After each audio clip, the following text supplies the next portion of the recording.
Leurs valets locaux ne sont élus que dans un processus démocratique, libre et transparent selon eux leurs valeurs. Quoi de plus normal qu'on veuille nous imposer cela, parce que c'est eux qui édictent les règles. Très bien. Nous avons décidé de nous assumer.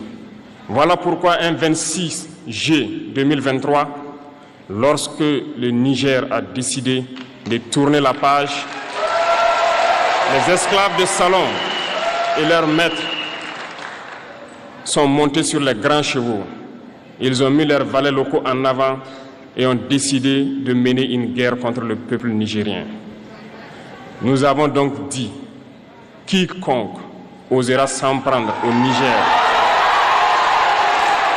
nous aura en face, parce que nous mènerons une guerre sans merci jusqu'à la dernière goutte de sang pour quiconque osera s'attaquer à nos États. Cette parole, cette décision que nous avons eue hier est d'actualité aujourd'hui et sera d'actualité demain et pour toujours. Ainsi naquit l'AES le 16 septembre 2023 dans une architecture de défense mutuelle. Mais nous avons jugé nécessaire de prolonger et d'agrandir donc l'architecture de l'AES.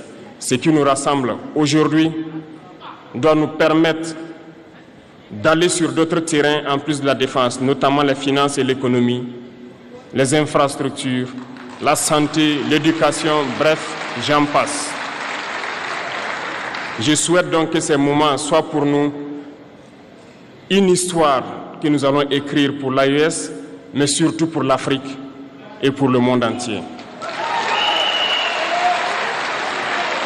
Que Dieu illumine tout un chacun de nous, que Dieu nous inspire dans ces tâches qui nous sont confiées, et surtout que lorsque nous faisons tous nos travaux, que nous ayons en tête une seule chose, l'intérêt suprême de nos populations.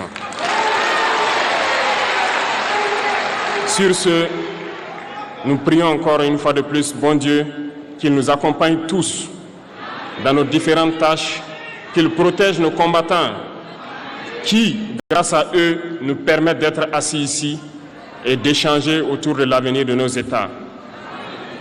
Soyez donc remerciés une fois de plus, peuple nigérien. Soyez unis et solidaires, peuple de l'AES, la patrie ou la mort.